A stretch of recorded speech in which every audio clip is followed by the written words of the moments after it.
I think I became a toffee snob. They're serving with love. Their brokenness gets them more quickly to a place. Welcome to the Rethreading Lives podcast, where we talk about how to take your threads of harm and through the rethreaded process, transform them into something that actually helps you reach your potential. We'll talk with different leaders in our city and our country and find out what they're doing. You'll walk away from listening to this podcast with useful insights and captivating stories on how you yourself can rethread your life and your business. I'm Kristin Keen, and this is the Rethreading Lives podcast. Welcome to Rethreading Lives.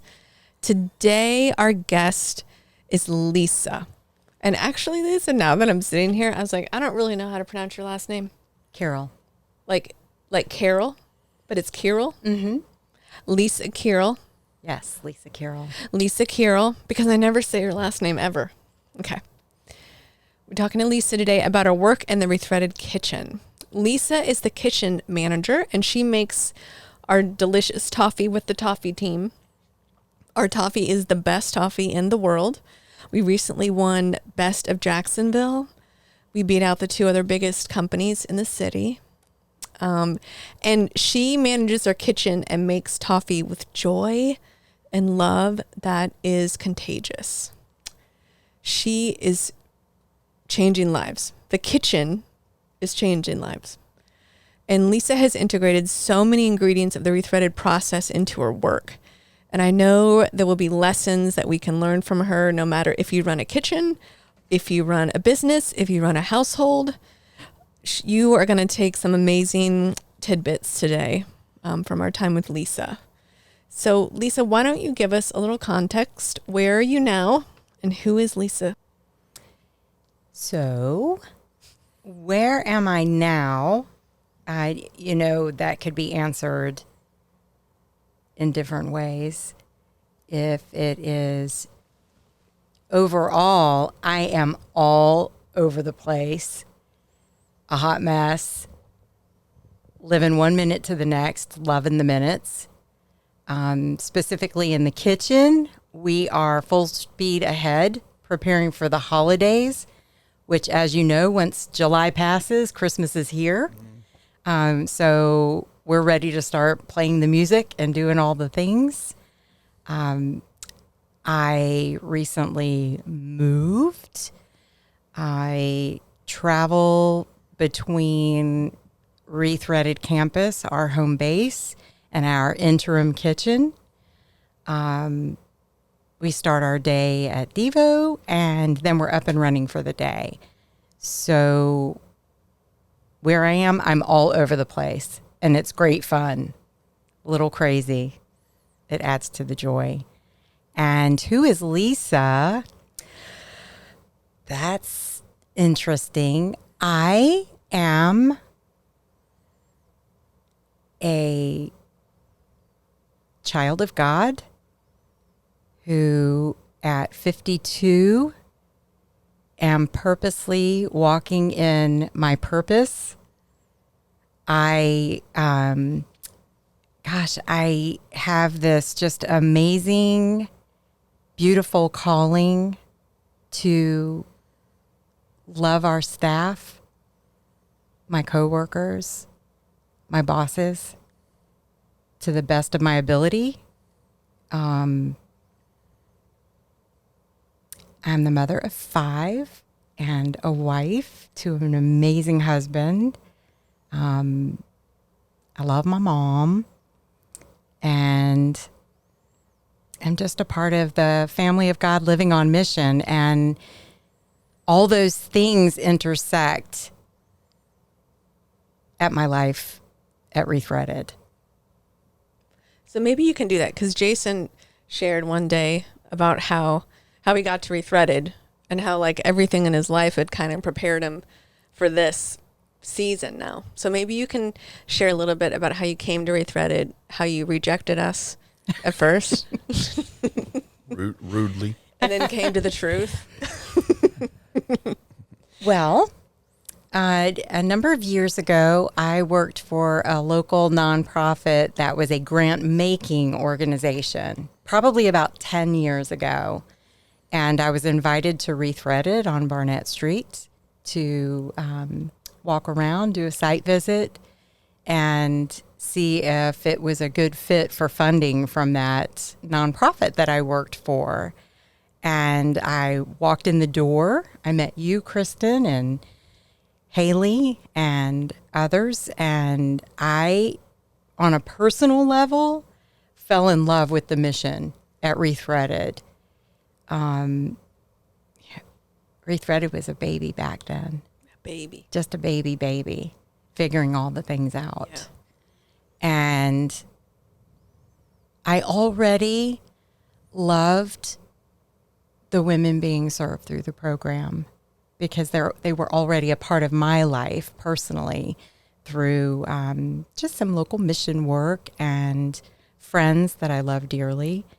And so we were able to get a modest grant from the company that I worked for and continued, some funding here and there throughout the years.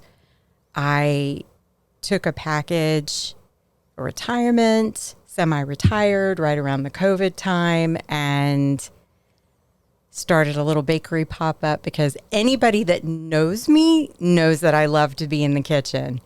Being in my kitchen, I could come to your kitchen. They all bring me great joy. And I actually have the message on my phone that you left when you called me because I listen to it every once in a while. Just saying that some things were happening at Rethreaded and would I be interested in just coming and having a conversation.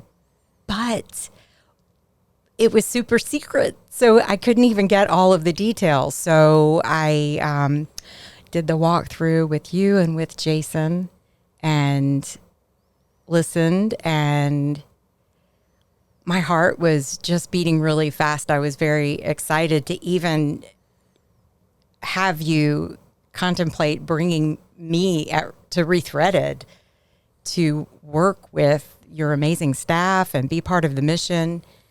So I, as you remember, said that I would go home and pray about it, which I did not do. I went home and made a pros and cons list and sent an email and just said, thank you so much. At this time, it just doesn't work for me. But if I could come on board part-time and help move this mystery thing forward, I'd be glad to do that. And you really need somebody full-time. So I got the thank you, but no thank you. We'll just keep on working. So good to see you. All those things. A couple months later, or maybe less than that, Kristin reached back out again and just said, hey, so let's get together and talk about something part-time. So I was very excited to come on and just even be any kind of a part of what was happening. So I took the position part-time temporarily. I've been here 2 years now, full-time. Gave up all of my side gigs that were happening and any thoughts of retirement. So at 50 at the time, started a whole brand new career and so many full circle moments from earlier in my career before my last nonprofit employment. A lot of things just have come together since then. So here I am. In our kitchen. In the kitchen, making coffee. So why don't you walk us through what is the kitchen like? Like, what is it like to be there? Kind of paint us a picture. Smells like chocolate and delicious cooking toffee. So just imagine that. Put yourself in a place where you can smell all the smells. Typically, there are 5 of us in the kitchen working most days during the week. Chatter, excitement, sharing. I liken the atmosphere to holiday morning, Thanksgiving morning at maybe your grandmother's, your aunts, your neighbors, whoever it was that maybe someone listening spent their holidays banter, and sometimes we go deep. Sometimes somebody comes in and just needs to share some stuff. Sometimes they come in, or I come in and share the wonderful things or the meal that you ate. It's very family oriented. But in the midst of all of that, we're working hard and just loving every minute of it. Paying attention to each moment, each thing that we're doing, whether we're cooking, whether we're enrobing chocolate or packaging, being mindful of everything that we're doing. It's a special place. I know. I remember when I went and worked in the kitchen one day with you guys, and I was on the chocolate machine. Marvin. What, Marvin? Marvin. And so each piece of toffee has to go individually on this little conveyor belt. And then it gets covered in chocolate. And then you have to grab it with tongs and move it into the nuts and salt mixture. Mm-hmm. Yeah. And the moment that you don't pay attention or you're not present. Yes. I dropped quite a few toffees into the chocolate abyss. And I might have hurt the chain one time too. I don't think you did anything that we could not straighten out. It all straightened out. It does straighten out. Yeah. I'll tell you one of the things that once somebody starts doing the work, the repetition is healing. Mm-hmm. There's something so comforting. We come in hot most mornings. We've started off in downtown Jacksonville. Everybody's in the car. We're going to the interim kitchen. We're getting out. We're loading up. We've got this. We get inside. Everybody has their assignments. We're settling in. Maybe we're bringing baggage with us. Maybe maybe we're working through some things, and then we settle in. Maybe we're working with Messy Marvin. Again, that's the chocolate enrober, one of them. And then we start to work. And like you, we're making so there's a sound and the movements. And then you switch trays and you get a rhythm. And you can get lost in your thoughts. But that's a good thing. That's a good thing. Or you can give yourself permission to think about nothing and just live in the moment of what you're doing, or take the time to pray or meditate, whatever it is that brings you joy and peace in the moment. There might be an instance where someone needs a minute. Maybe they're thinking about some hard things and start to get a little flustered. We have permission to step away and just take a breath. Use some of the tools that you might be learning to bring yourself back to calm and a comfortable place. But by and large, the repetition of the work, whether you are cooking, enrobing in chocolate, or packaging, can be very healing. You were a very good packager. I loved packaging. And I was a good packager. You are a good packager, Kristin. So why are you laughing, Jason? So I want you to think about this. There are small wins in the kitchen all throughout the day.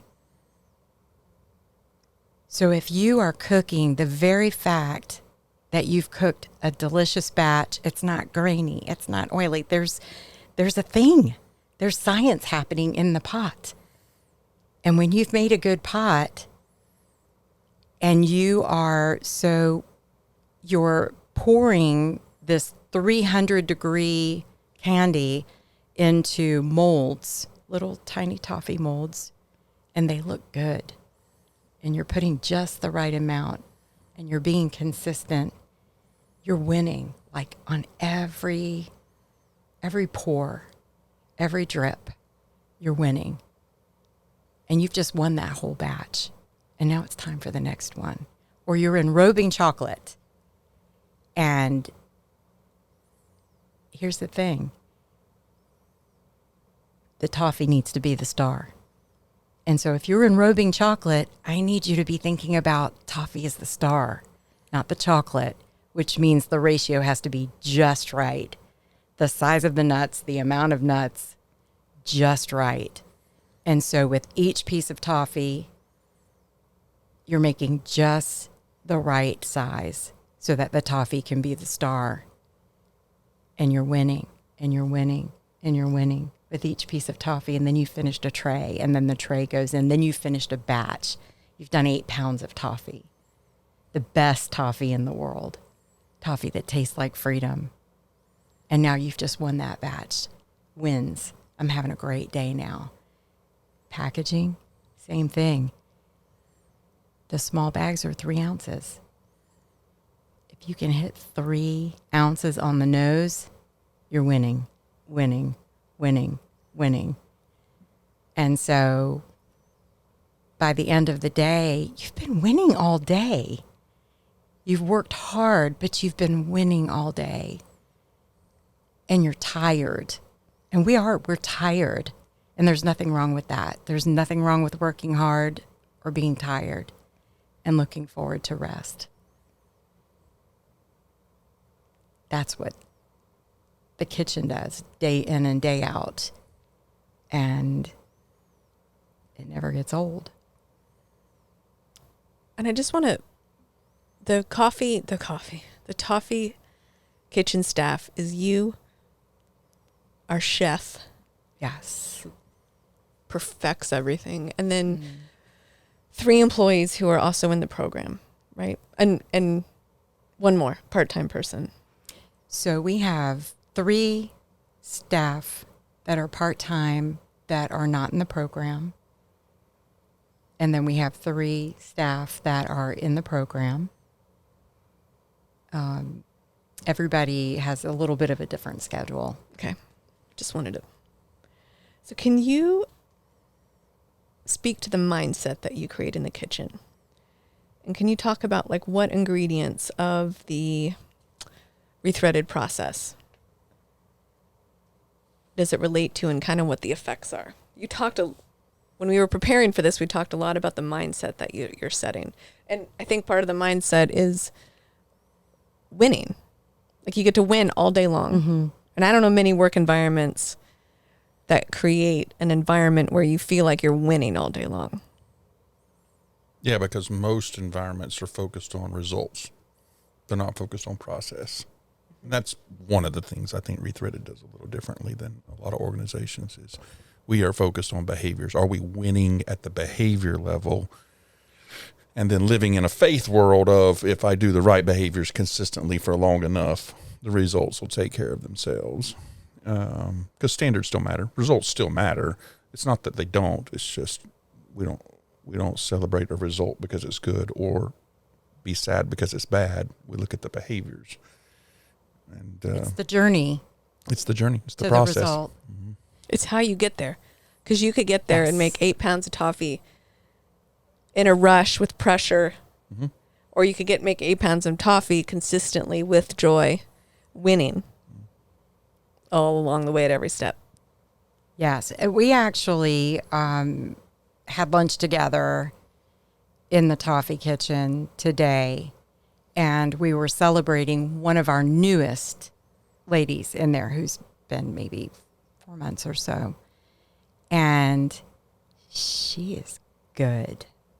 And she is accustomed to working and pushing and fast. And our biggest win so far is that with her is that she has slowed down long enough to enjoy the journey of the work she's doing every day. She adds so much value without rushing and, being the fastest. My one of the mind for the mindset is there should be joy in the kitchen. I mean, we're making toffee. And if there's not joy in what you're doing, I think we need to sit down and look at it and see are you feeling pressured? Yes, there's procedure and codes, all things that we follow. All of those things are very important to us, but there should be joy in the journey. And I believe that there is. And to see the same person who really felt like they had to rush so that they could add value, realized that they were already adding value and that they could enjoy and actually the result ends up, as far as production, if you were looking for, we want to produce X number, when you enjoy the journey, you're going to end up making far more, far better. Just take your time, enjoy the journey. Speed comes in time. Some of us have been doing these things for 2 years, and yes, we're fast. That was never our goal. The goal was to do it right and enjoy the journey. I wish I had you as my mentor when I started Rethreaded. There was nothing slow about me. Yeah, it's the power of consistency over intensity. Yeah. Yeah, to hammer the same nail over and over and over will get the nail in there.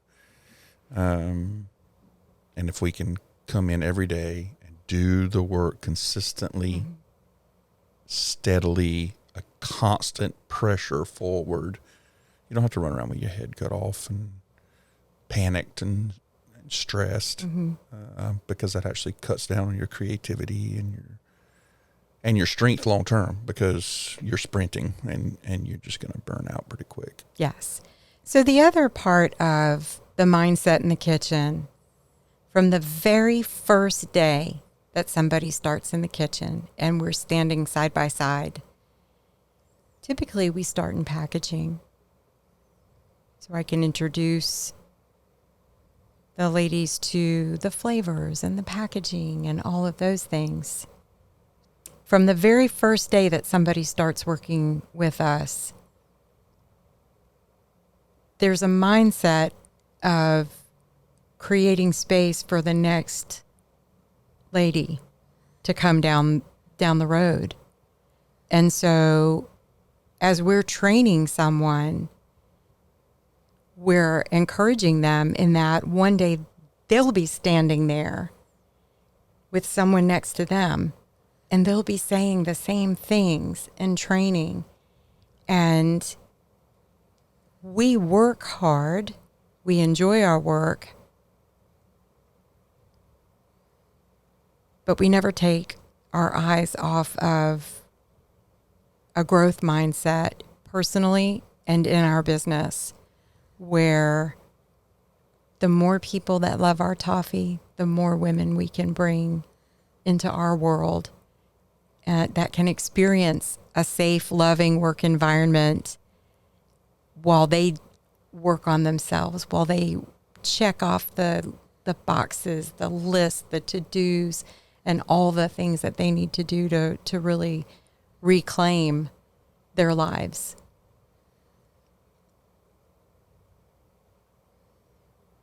It's vision. Yeah. It's vision. You create a vision that's bigger than themselves. And it's an instant buy-in.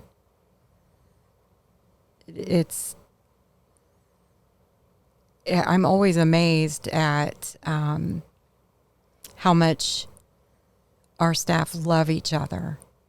And that one person who might feel like they're in the middle of a broken season, where they may feel a little broken, when they notice that you're broken, they instantly rise to the occasion to nurture you.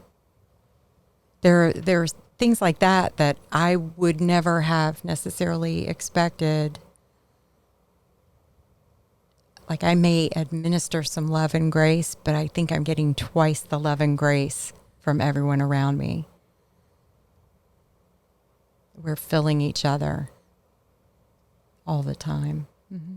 Well, as I'm thinking through this, we often talk about blame and shame. Mm-hmm. It steals your potential.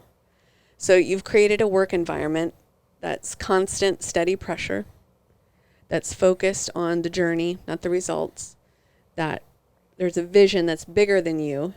And what I think that does is that when I think of that woman that you were talking about, she has no need to prove herself. Like, it takes away that my work, my value, my worth is connected to being the fastest, the hardest, like number one, like, and it takes that away. And I think that's a brilliant way to lead a business when no one's fighting to prove themselves. And there's open-handedness with love, compassion, support. Yes. Yes. And it's a team. Someone needs help. Someone needs encouragement. The others are instantly rising to the occasion. You really get to know each other, and you can tell when somebody's maybe needs a little extra encouragement for the day. And I see that all around me. And when we talk about an environment that I've created in the kitchen, I would be remiss if I took the credit for the environment in the kitchen, because as you said, there is myself. We do have an actual, real, amazing chef with a tasting palette that is unbelievable. We have another just longtime Rethreaded supporter and fan advocate that has been working with us for 2 years. And we actually have one of the original employees from the toffee company that drives an hour each way. She works on a day that none of our program staff are even in the kitchen, with the mindset that she is creating space. She comes in, she works hard, and she leaves, driving another hour back. And when I get to spend time with her, the questions are just full of life. And when she has an opportunity to spend time with our program staff, to hear her pour into them, and her why of being there is incredibly selfless.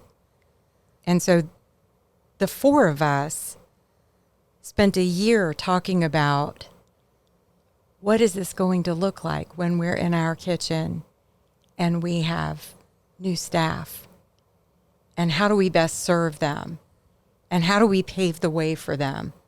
And how do we word this training and all of these things? So it was everything that we do is a collaboration from myself and these three amazing, selfless, loving women. Not just me. It's usually never just one person. Exactly. Yeah. Exactly. Did I mention that our toffee tastes like freedom? Did I, Jason?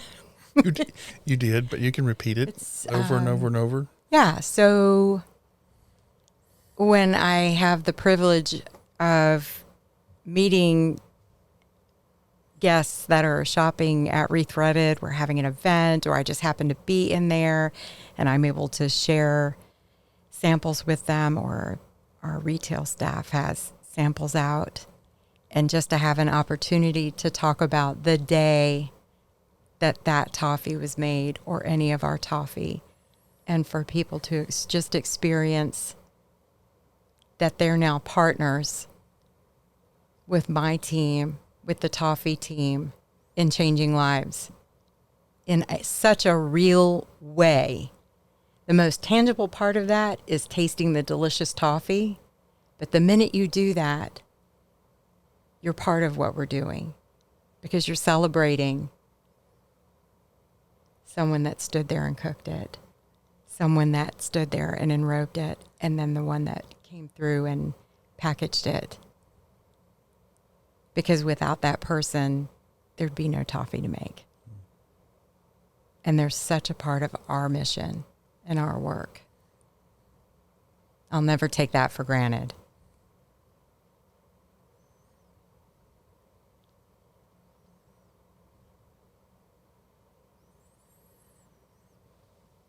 So Lisa, we love her so much, and whenever she starts a conversation, we love it. So, and I've started doing it now. I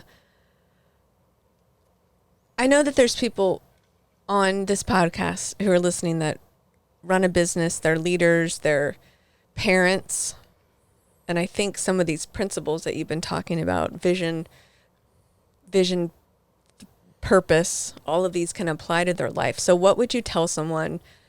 We're going to use the analogy, like, what if they want joy in the kitchen? Like, what if they want to create environments in their workplace or their family where this exists? Like, what is your advice to them?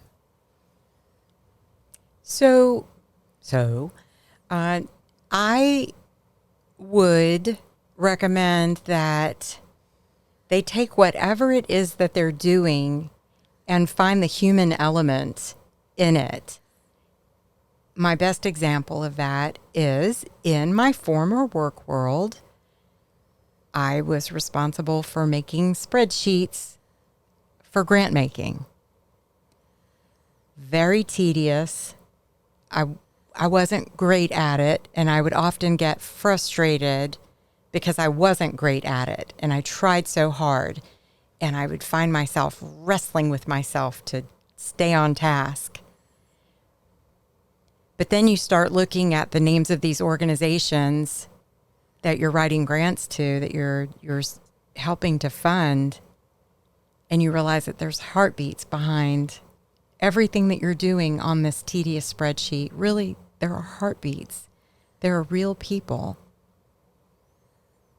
And so no matter what you're doing, where's the heartbeat behind it?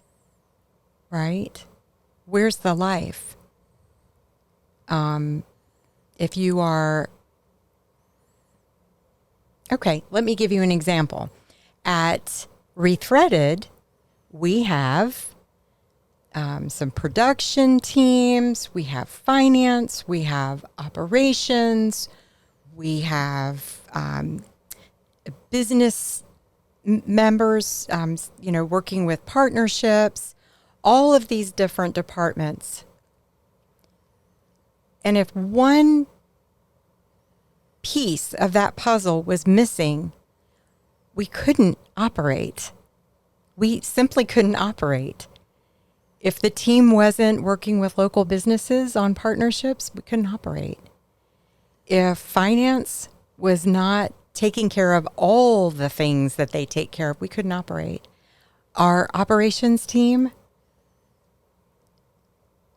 while behind the scenes most of the time, we couldn't operate. They're keeping things running. They're keeping things replaced. They're keeping things clean. They're setting the stage for amazing events. And so there's a heartbeat behind everything that operations is doing. And so if somebody is, working in the Serenity Garden, it may not be obvious, but they're serving all of our supporters that bought bricks for the Serenity Garden. They're serving our guests that come through, that volunteer, that are doing tours through the garden. They're serving us When we go to find peace and quiet in the Serenity Garden, there's a heartbeat in everything. Find your heartbeat. Find life in what you're doing. And I would find it hard to believe that that's not going to ignite a passion for your work, where you could find joy even in a mundane task. Jason, you came from corporate world into our nonprofit world. And I mean, it's easy. Most days at Rethreaded, it can be easy to find a heartbeat. I mean, we're working side by side. Our mission is inbred in us. Like, I mean, it just like, it's right there, obvious in front of us. And you came from like retail, a retail company with clothing and stores expansions and I mean, all that stuff. How did you, when you were in that world, how did you find the heartbeat? Well, it's actually the same thing. I mean, in the retail world, you can get pretty quick to the human who's standing in front of you. There's probably some things that some retail companies are selling that are doing harm. So I don't know if you could find that the human in front of you, but when they need clothing, when they need food, there's a real human need there. But one of the things that I actually taught some of the teams that work for me, I learned the hard way. I was running a store in Foley, Alabama, and it was, I don't know, a couple days after Christmas, like very beginning of January or something. And so I started joking with this customer, and she finally made her way to the cash wrap, and she started crying. And I thought I'd made her mad, and I'm like, oh, foot, I'm really in it now. So I just started like ringing her up, like, oh, foot, what have I done? What did I say? And she said, thank you for making me laugh. My husband and daughter were killed on Christmas Day in a car wreck. And today's the first day I've laughed. And it dawned on me, that's a human being. So in the retail world, a lot of people complain, oh, my customers were mean to me. They were rude, or they talked ugly to me. Restaurants, you hear the same thing, probably every business. And the thing that dawned on me at that moment, and I've tried to teach it to people afterwards, I have no idea where they came from this morning. I don't know which one just left the hospital. I don't know which one just left a funeral home. I don't know which one just left divorce court. I don't know what they might be dealing with today. But they're a human being. And in this moment, whether I'm a salesperson or I'm the front desk clerk somewhere, it does not matter what business, in this moment, I have absolute control over their life. It's my environment. So I get to decide whether the next few minutes are going to be pleasant or miserable for this human being. And when suddenly you realize, one, it's empowering. I can control the environment for another human being. But then the other piece is, okay, now what? Now what am I going to do with it? And it could be nothing, and I've added no value to them. One of the things we talk about is we add value to every person who interacts with Rethreaded. Well, that's some of where that language came from is okay, that's a human being. What do I have to give? I've got time. I've got attention. Yeah, I'm going to help them with this product, what it is they need. But these next 5 minutes, these next 20 minutes, this coffee that I'm having with this person, I'm trying to sell them something. What are they going to leave with? Are they going to leave with joy? Or am I going to drain something out of them while they're sitting here with me? And so I think if we go home to our families and behave that way, we'd behave differently, and we'd have a different outcome in our families. I think our churches, I think our nonprofits and our businesses, if we would really stop to think about, that's a human being. There's a heartbeat in there. Well, I don't like them. They were mean to me. Well, maybe step back a little bit and just wonder, what did they walk out of this morning that you might have been at the end of your rope too if you had walked out of that. I think it just changes your perspective a little bit. We talk about this sometimes at Rethreaded, this concept, and One of my favorite authors and teachers talks about it. Greg Boylan from Homeboy Industries, and I think I've written about it as well, but this idea that we belong to each other. And there's not an us and them, there's only us. And if we could start to see each other, that you belong to me. So when I'm with you, you belong to me. And I think that would transform our neighborhoods, our schools, the prisons, the jails. It does. It changes the most basic relationships. Yeah. I mean, our UPS guy. Yeah. Our ladies took it serious. We add value to every person who interacts with us, and they loved our UPS guy until he showed up at our birthday party. Because he was like, man, I'm part of the family. He's our UPS guy. He just does deliveries. Yeah. No, not this UPS guy. I mean, he was incredible. Yeah. Deeply invested in what Rethreaded was doing. And so he then began, same thing you said a minute ago, we pour into each other. It started with our ladies on the retail floor saying, my job is to love every human who walks in here, regardless of why they're walking in here. Plumber, love them. UPS guy, love them. And in return, he fell in love with us and would do anything for that team that they needed. Way more things than UPS was paying him for. Because suddenly there's a heartbeat. There's a human being right there. And it became not business anymore. We were doing our businesses and doing them well, but we weren't doing business anymore. We were interacting with a human being. And I wonder what that looks like I'm just thinking out loud, in the world of justice. If Jesus talks about it. Do not repay evil for evil, but repay evil for good. And if we changed that viewpoint, would justice mean something different to us? Mm-hmm. Would people police differently, and would hospitals, would it just change us, is what I wonder. And I guess when we were talking about this and you were just like, the difference when you go through two different fast food lines. Mm-hmm. Yeah. So when you go through one particular fast food line and the line is a block long and your order is taken fast, the line moves with efficiency, your food is hot and fresh. How are you? Have a great day. And I wonder sometimes that the company next door and on the other side, why they're not looking at this one and saying, whatever they're doing, we need to do. And it's actually not that difficult. They're serving with love. And they see a heartbeat with every order because you can feel it in the interaction. When you were talking about us belonging to each other, I felt that. And that is, without a doubt, part of the culture that we experience at Rethreaded. Mm-hmm. A lot of us are very competitive. A lot of us are very strong personalities.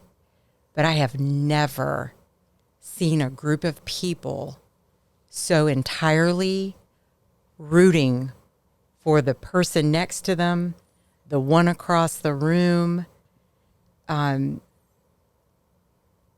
this selfless sort of, I would do anything to help you through that, or the biggest cheerleaders for the person that just did something great or, earned something great.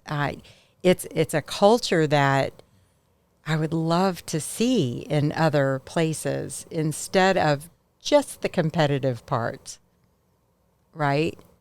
Competition's fine. It's fun. But to really be rooting each other on in growth and in love and all of those things. And we started to have this conversation one time. Pretty much every leadership book talks about this. And they talk about how to lead a team and all this pressure and joy, and it's about the journey. And I feel like we'll probably be writing books like that forever, because it's really hard to learn it, because it's like the opposite. Most days for me personally, a lot of times it is the exact opposite of what is inside me.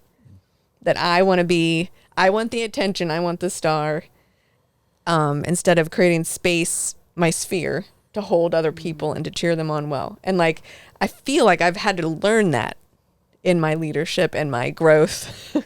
And apparently that I'm not alone in this, because there's a lot of books written about it. Yeah. The capacity to become a better leader and to bring joy into my kitchen. Yeah, I mean, not to oversimplify things, but are we loving each other really well every day?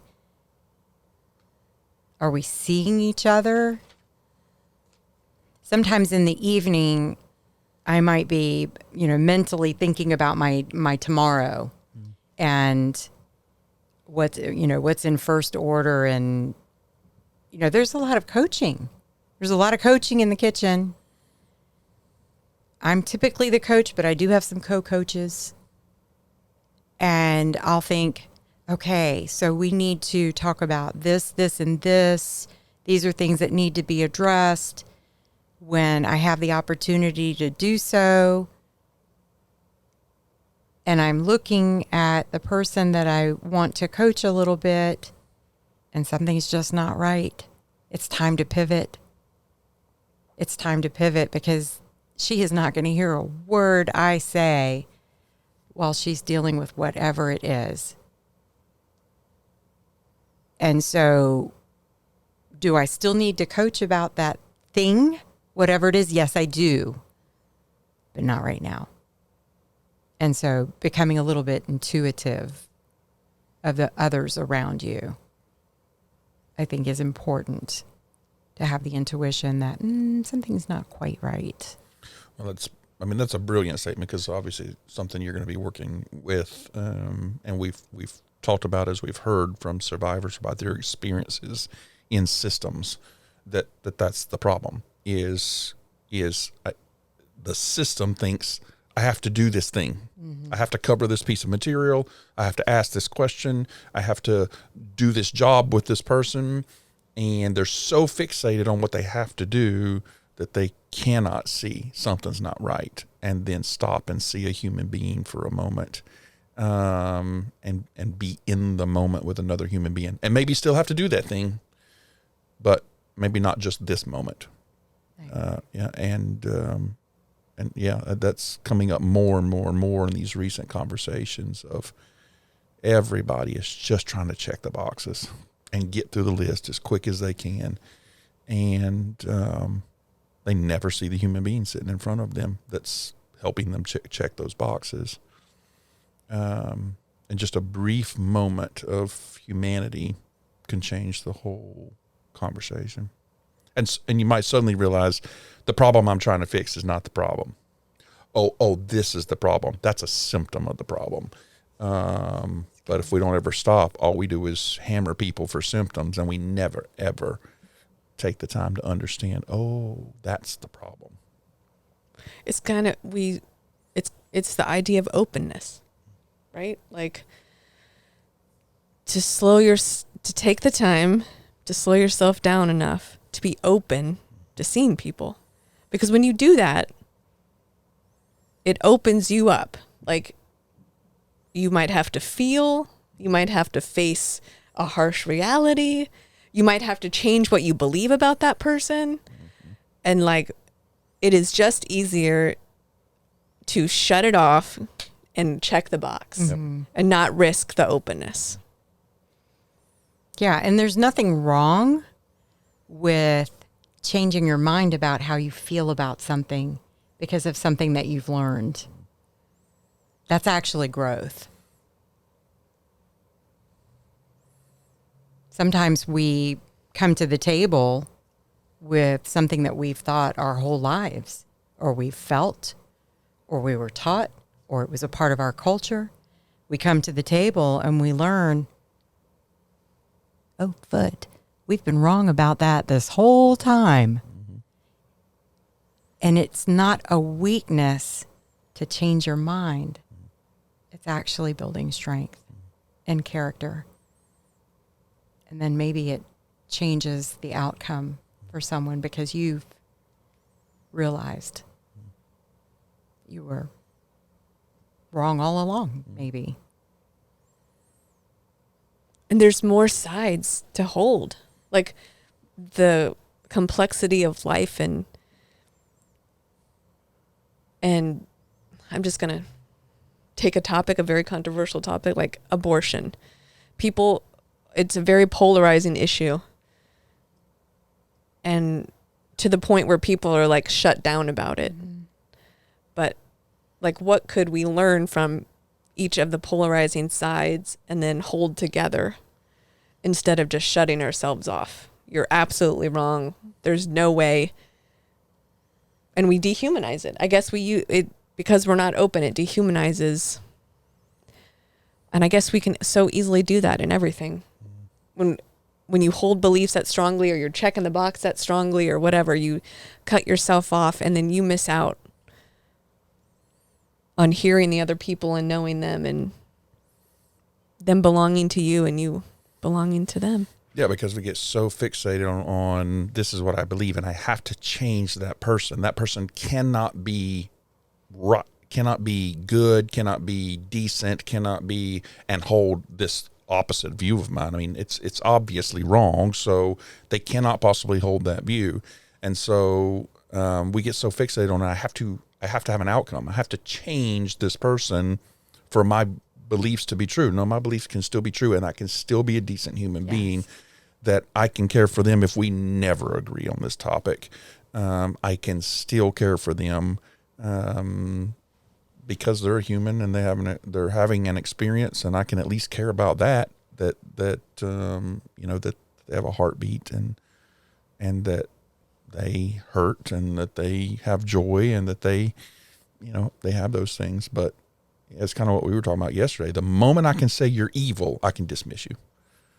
You are no longer human. I can dismiss you now. All of your opinions are invalid. Everything that you ever say is invalid now, because I've made this determination back here that whatever stance you're on, this person's stance is wrong to the point of being reprehensible. Then I can just dismiss you and not even see you as a human anymore, which I think we see all over our society right now. Well, it's an easy way for you to never address injustice around you. Mm. It's an easy way out. And I think about our ladies at Rethreaded. If they were not in the context of Rethreaded, part of my assumption would be that people would call them criminals, addicts, and worse. Yeah. Yes. But they're in our context. And I think that our part of what we do, join the kitchen, releasing their potential, is also open up other people to see differently. To put another lens in front of their face. And suddenly that human being looks completely different than they would have looked 24 hours ago if you didn't run it through the filter Rethreaded. Mm-hmm. And when in fact it's the exact same human being. And it's the exact same human being that is still on the other side of that filter. Yes. It's the exact same human being you're still calling these names. Yes. They just haven't come through our front doors. And then 1 minute after they walk through our front doors, you're going to see them through a different filter. The fact is, it's the exact same human being. Our door didn't actually change them. Our door simply put a lens in front of your face so that you could see them for a change. So I love what you're saying as far as painting a picture. I, for years, was involved in ministry work at a dope motel.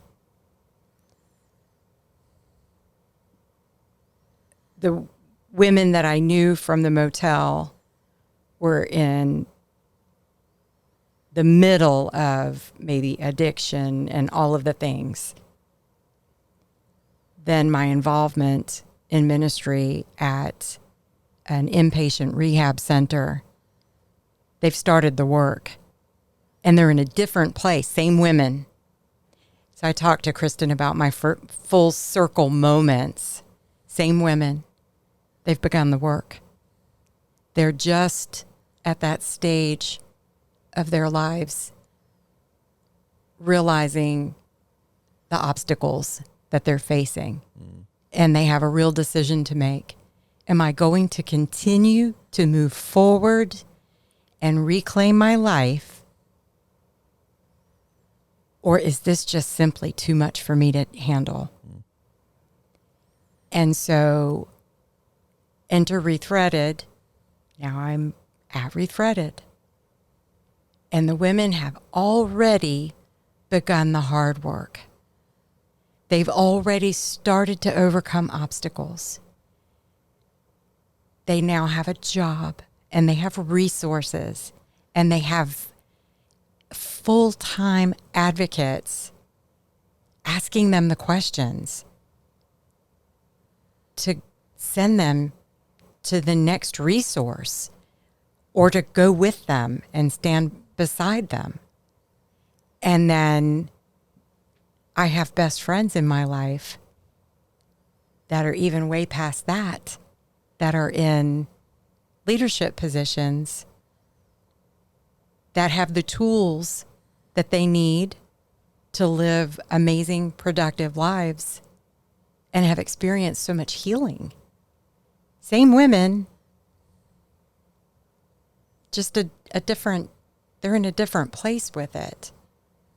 And to have people that can come alongside you that have a plethora of contacts and information, and to create connections so that you can start to overcome that, is to get to that next step beyond, maybe beyond Rethreaded, maybe at Rethreaded, but to empower them to move forward in their lives.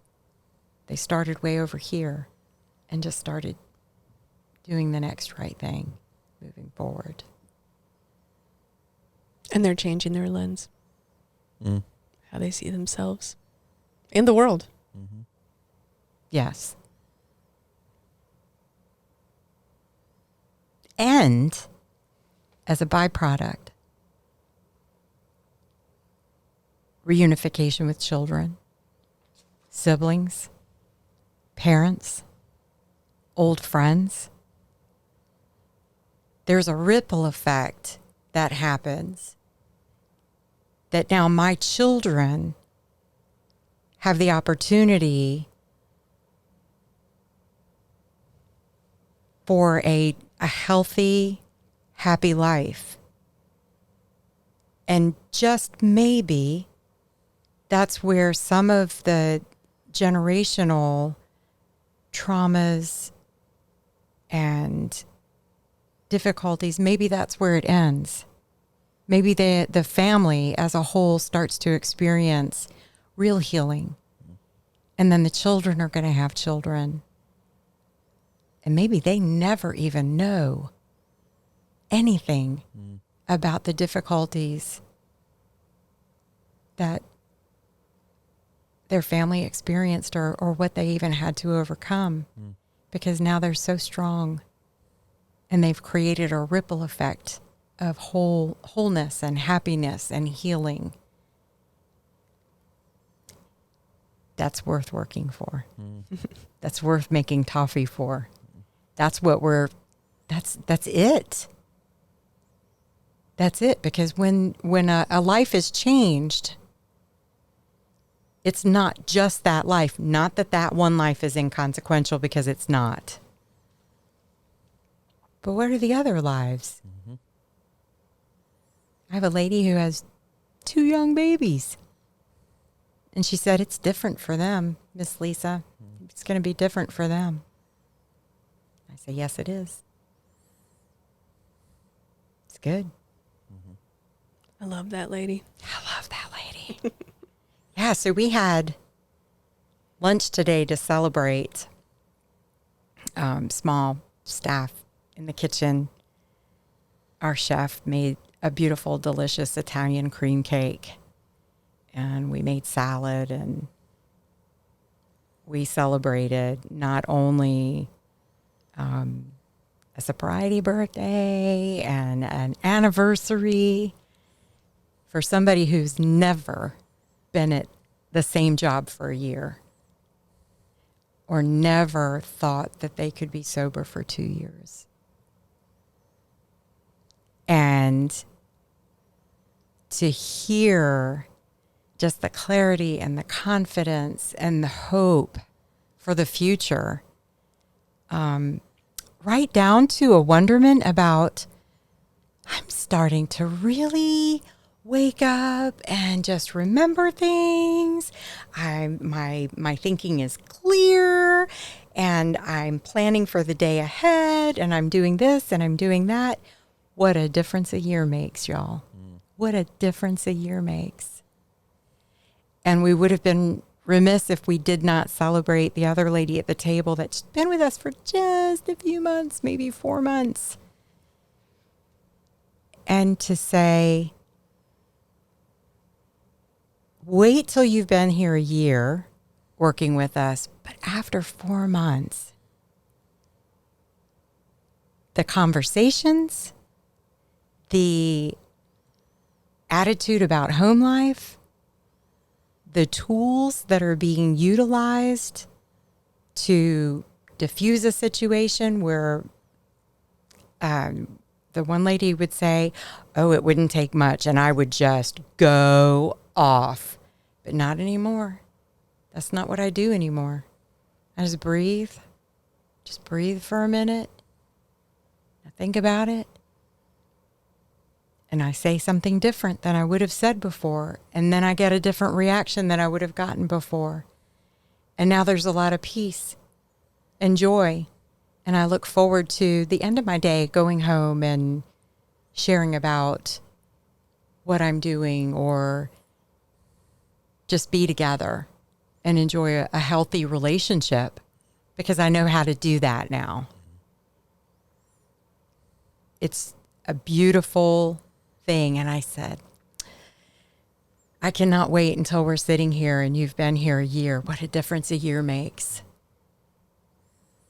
And then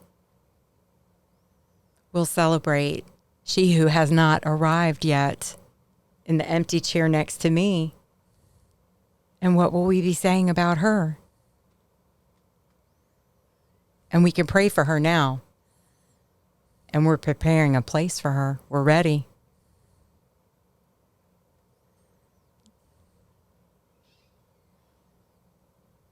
It's just good. I say that a lot, Jason. Jason, my day. It's just so good. It's good. I know, and I just feel so lucky sometimes. Like, we get to find hidden treasure because, well, I mean, I know one of them should have been dead multiple times. Yeah. And not valued. And then we get to just know them and watch them come to life. Yes. And to understand that limitations don't have to be limitations, that there's a way to accommodate differences. Sometimes we might be dealing with a traumatic brain injury or sight loss.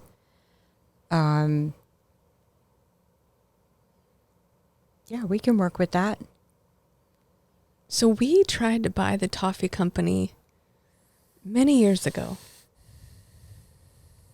4 years before we actually bought it, right? No, 2 years. We'd been selling it for a couple years. This is how it all began. I met Anita, who founded Amelia Toffee. I met her at a women's entrepreneur event, PS27's women entrepreneurial event, and we started talking. We both very entrepreneurial, very a lot of ideas, and we met, and she said, I can make you a toffee. And I was like, well, what if you just take our Survivor made goods and put it into your toffee? And then we could sell your toffee. And both of us were like, yes. And of course it came to Jason and we're like, I had this idea, Jason. I got this idea. And this was actually one that worked out well. This idea worked out well. So we started selling the toffee. We started with coffee, and we did that for Coffee, almost toffee. a year. And then we were like, all right, how do we grow this? And we figured out with Anita, how do we do the tea and the honey? And then that's where the 3 original flavors were born with that. And then at one point, I don't remember the circumstances, but we wanted to buy.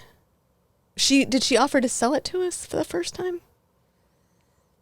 I don't know if it was just dreaming were that we were talking. having. We Okay. were just talking about what if. What if? And then we actually tried to research what it'd be like to buy Amelia Toffee, and we researched a partnership with other nonprofits to make it happen, and then went through all these analysis, and someone's like, don't buy it, and we went through all this stuff, and it ended up at the bottom line we didn't have space.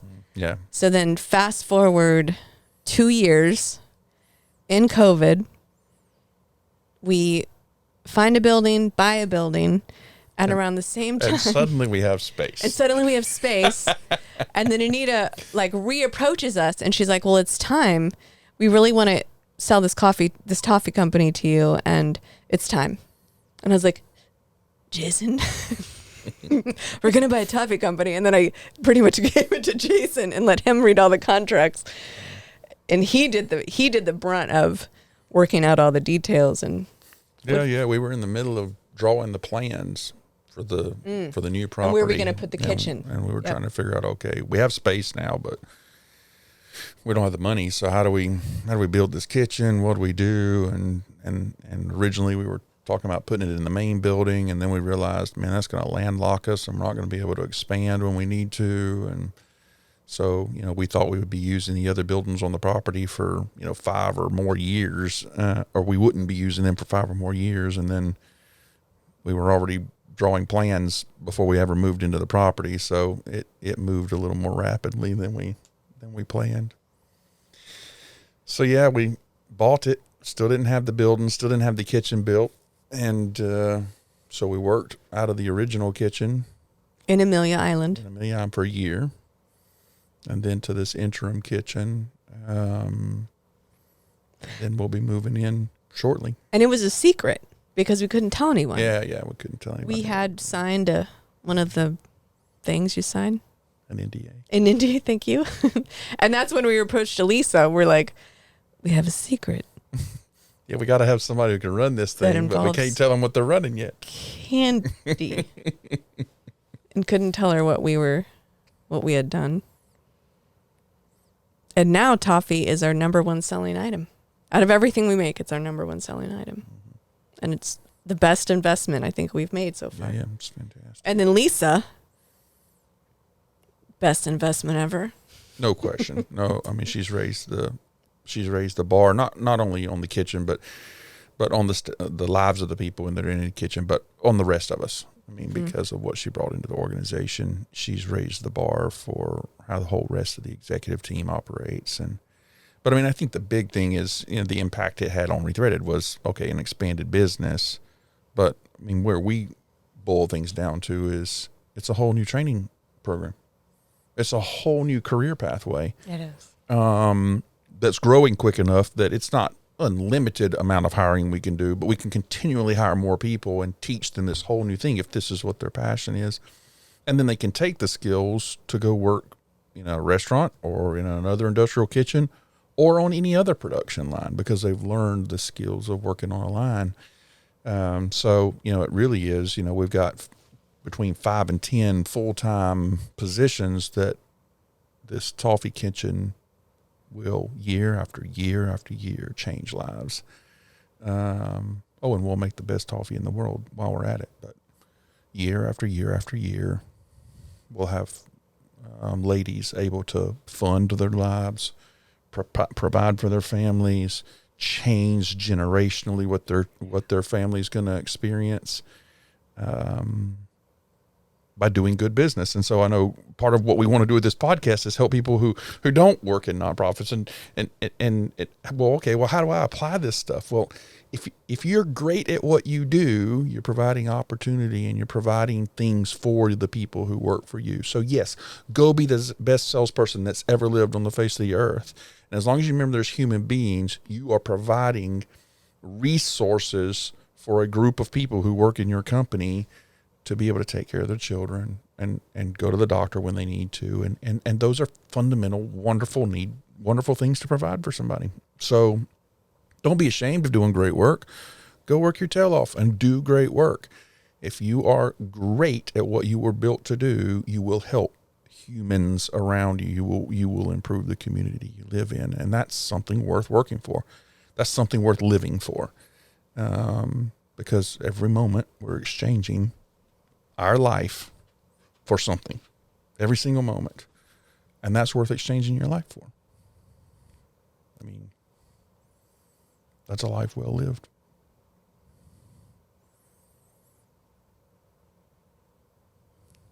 Yeah. To also work with, with a vision in mind, whether you are part of the program staff or full-time staff, to always be mindful of the culture that you're creating. And don't you want to leave a legacy for others to heal and learn and have an opportunity to find their purpose? Because a lot of what has brought me to where I'm at, I can also, Jason, look back in my life and see how God has been preparing me for this season of my life, my entire life.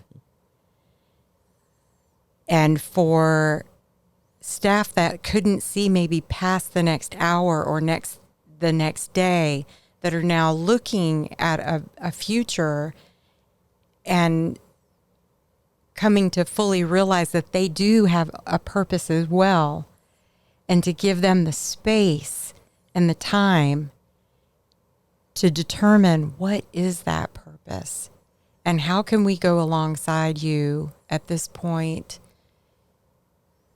and get you to that place. Because if you're not walking in your purpose, what are you really accomplishing? Mm-hmm.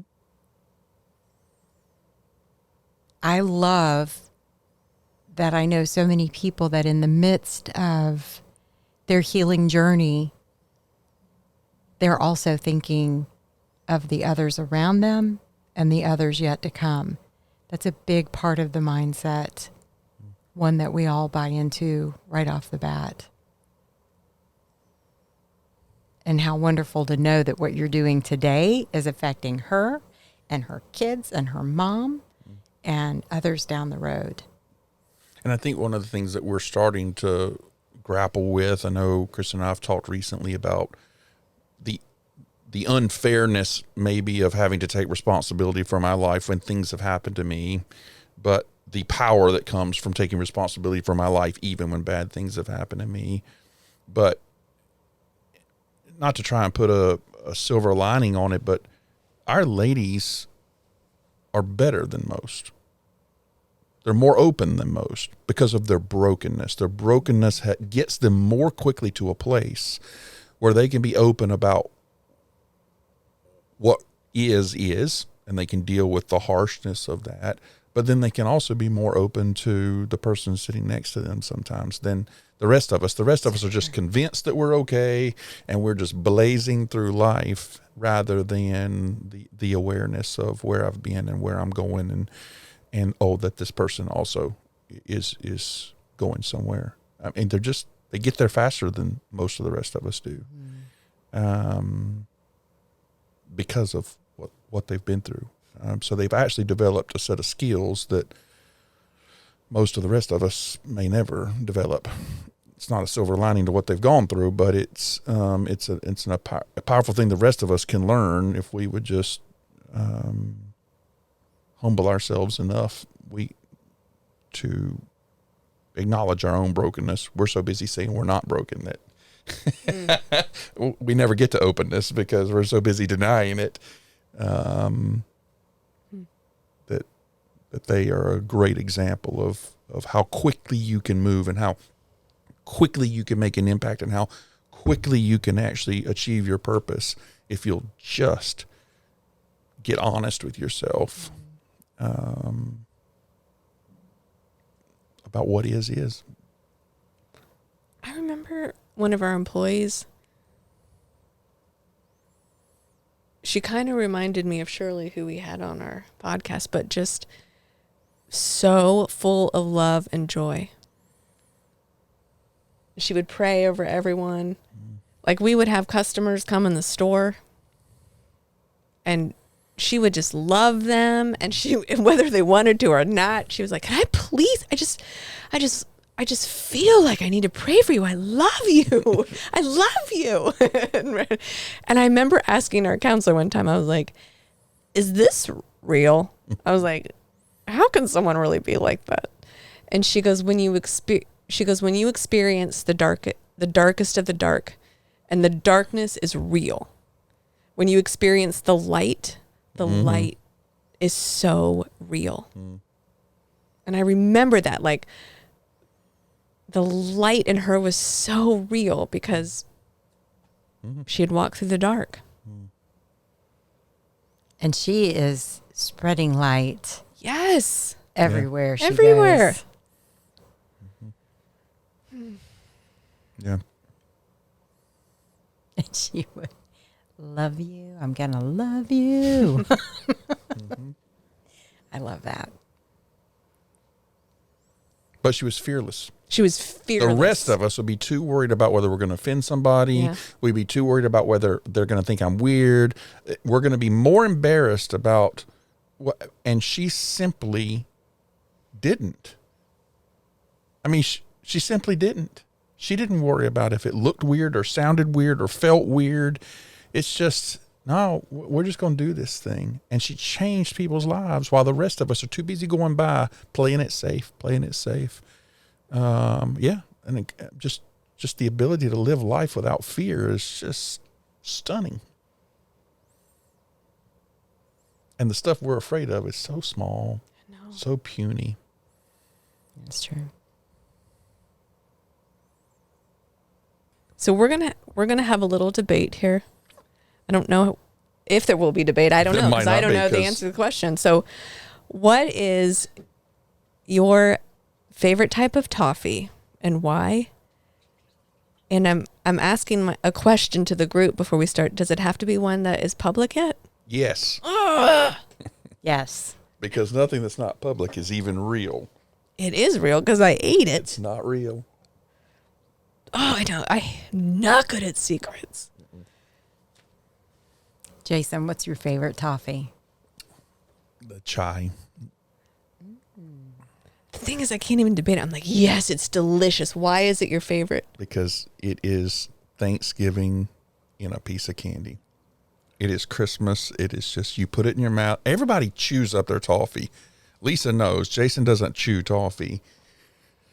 And as it melts in your mouth, you are experiencing Thanksgiving morning. You're experiencing Christmas morning. You're tasting spice. You're tasting the smell of your grandmother's kitchen. It's not what I wrote on the back of the package, but that's exactly where my head is at when I'm tasting those. So when you make the chai tea toffee, you take our chai tea, and she makes like an extract out of it, right? She boils it down until there's syrup, and then she adds flavoring to it. Yes. So a chai tea extract. One of the other components in toffee: butter, sugar, whatever your flavor, wherever that's coming from, and then some water. So for chai tea, we also add highly concentrated chai tea from our chai tea that gives it just that, the notes of all of the holiday flavors and scents and all of the things that Jason just described so well. It just really elevates the flavor in the toffee. I know I can't even debate with you. It's delicious. It is delicious. It was our #1 rated toffee when we did a toffie tasting On a test. blind taste, it wins. When people talk about the toffee and buy it, they don't migrate to chai tea. It's I don't know, number 6 or something. But on a blind test, it is without a doubt because it's got so much essence. The other ones are wonderful. I mean, every single one of them is just so good. Honey butter is really pretty special. Real honey. It almost tastes, you can taste the honey. You can taste the butter. This is not just some bland mixture of flavors. They're distinct flavors that float across your palate. What I would really like to talk about is... Hit the edit button. Hold on a second. Peanut pretzel. Oh my goodness. Toffee. Talk about how it's made. I love it. So what makes peanut pretzel toffee so incredibly special is that we get freshly ground peanut butter, freshly ground. That's where the flavor comes from. And its topping is different than the others in that we crush peanut butter filled pretzels and top it with that. So a little layer underneath and then a little sprinkling on top. So the savory and the sweet, it is probably the most dangerous of toffees because you have that perfect balance of savory and sweet. You might eat 1 or 2 more pieces than you would the others, but it is such a perfect treat. And the peanut butter flavor really comes through. So if you like peanut butter, that's your guy. It's very special. Our #1 selling toffee is sea salt. The original. We didn't, but not the original for us. No, it's not one of the 3 that we started with. That's right. My favorite is coffee, and that's just probably because it was my first experience of Rethreaded toffee. It's so good. And now I love that it's made with our Survivor made coffee. We can make our own coffee extract now. And it is the perfect little bite. The tart coffee, like the tart coffee with our sweet, the sweetness of the toffee is good. Well, and because the flavor has been so elevated by our master magician in the kitchen, and that's not me. When you eat the coffee toffee, you can taste the roastedness of the bean. It's like a flavor journey. Yeah, it does. It unfolds in your mouth. It just does. Yep. And I just realized right here, I'm a toffee nerd. Something has happened to me. Something has happened to me. I'm very passionate about our staff, but maybe I'm a little extra passionate about the toffee. It's so good. I think I became a toffee snob. I think I might, like literally in the deepest part of my heart, believe that we have the best toffee. And I'll try other people's toffee, and I'm like, it doesn't even doesn't compare. So I might have spent several Saturday evenings ordering toffee from all over the world. And I have yet to find anything that compares to what we're doing. I remember I tried some of the toffee that you brought in. You were doing the packaging, and I didn't eat it. I didn't even finish it. And I will eat sweets, most everything. And I didn't finish that toffee. It's true. And then there's snow mint, which is just special in a whole nother way. Unbelievably good. It just is. And the sad thing about snow mint is there's an end to that season. And so you know when it's coming. And it's like, Mhm. For that to go. Yep. Jason came up with our other seasonal toffee. I mean, he found a really cool name and said, "Now can you make a toffee?" He's like, "I love it. Ghost pumpkin. Oh, yeah. What can you do?" And I said, "I don't know." So I talked to our chef and said, "So Jason has come up with this idea of a toffee called Ghost Pumpkin and maybe a shirt to go with it." I don't know. Something is happening. Can you make a toffee that goes with Jason's T-shirt. Jason's T-shirt? And boy, did she. Boy, did she. Boy, did she. It's getting ready to come out very soon. But it's a pumpkin toffee topped with a ghost pepper salt. So on the back end of eating this toffee is this little kick of ghost pepper from the ghost pepper salt. And even people that do not care for hot foods, because let me make this clear, it's not hot. There's a little spice and heat at the back end of it. It's an unexpected delight when you eat it. Delicious. Yeah, Lisa had everybody raving about it last year at one of the events. She started sampling it, and we sold every last bag of it that night because everybody tasted it and realized, oh, this is... Because she's a this is toffee interesting. nerd. She brings people she's into a the toffee nerdiness. nerd. Something's happening. Something's It's okay. crazy. I love it. So just to make things clear, never cooked any kind of candy nor toffee in my entire life till Rethreaded brought me into this toffee world. We unleashed your potential. You did. Yes. The hidden treasure The hidden treasure. inside Lisa. I do love it. It is delicious. And make no mistake, it's changing lives. And we won an award for it. We did win an award. Jacksonville's best. And we don't even have our own kitchen yet. What is going to happen? When we're unleashed in our own world, Well, there's already secrets that I can't talk about. there's even some secrets you don't know about. Oh, probably because I can't keep them. There's even some secrets you don't know about. That's not fair. Oh, I'm a good secret keeper. Yeah, until Kristin shows up at the kitchen and Ooh, I'm gonna get off. what this what is interview. that? What is that?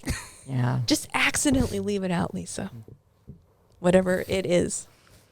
Yeah, we definitely have to be careful when we're doing the little taste or test runs, experiment stuff.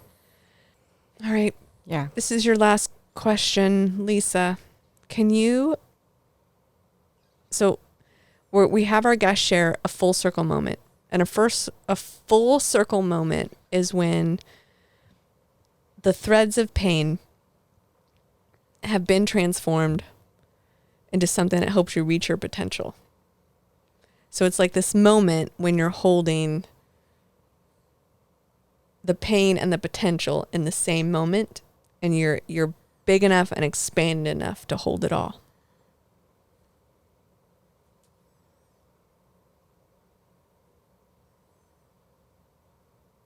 Wow.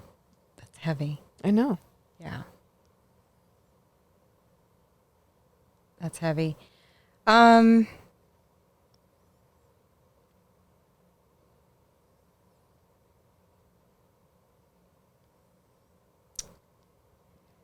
I can speak to a full circle moment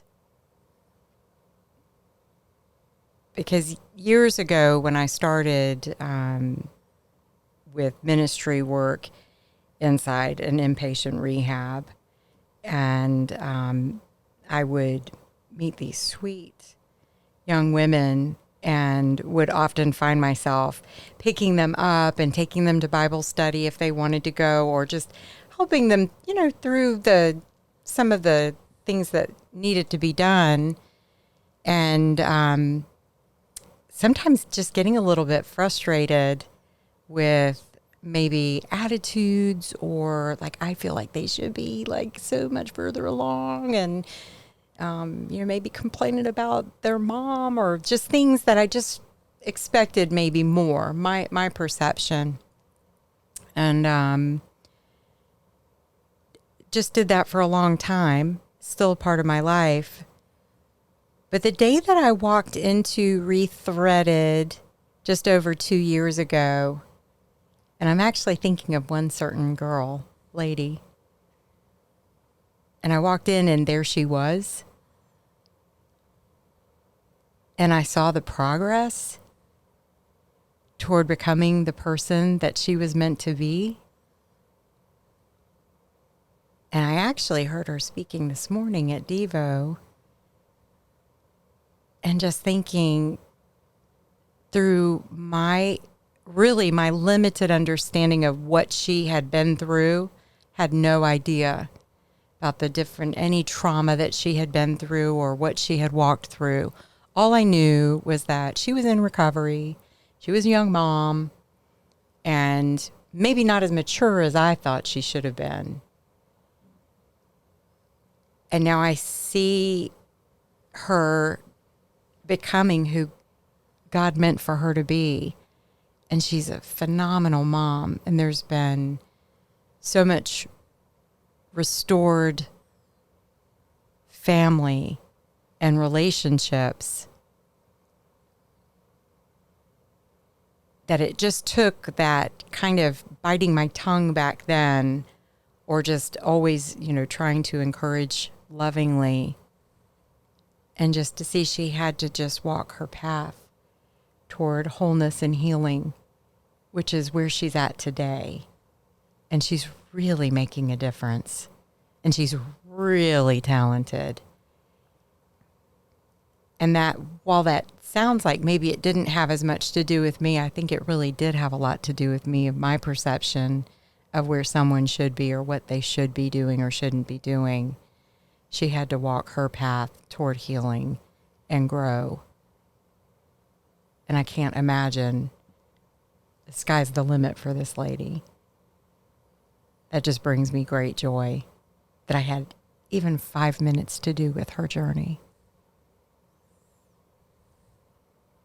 Super grateful for that. Do you have any last words for Lisa? Nope, we're just lucky to have her. She's changed the game. Listen, I cannot even believe that I am a part of this. I am so honored that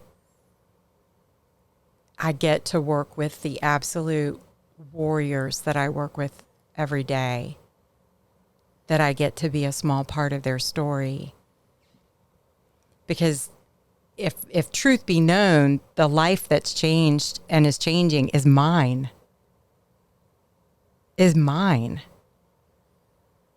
And I pinch is this really my life? Thank you for joining, for asking me to join the journey to help pave the way, and for loving me well every day. It's such an honor to be a part of this. And it all just kind of starts with some toffee. It's just good. It's just really good. Thank you, Lisa. Thank you. You can buy our wonderful toffee at rethreaded.com/shop, or you can come into our store.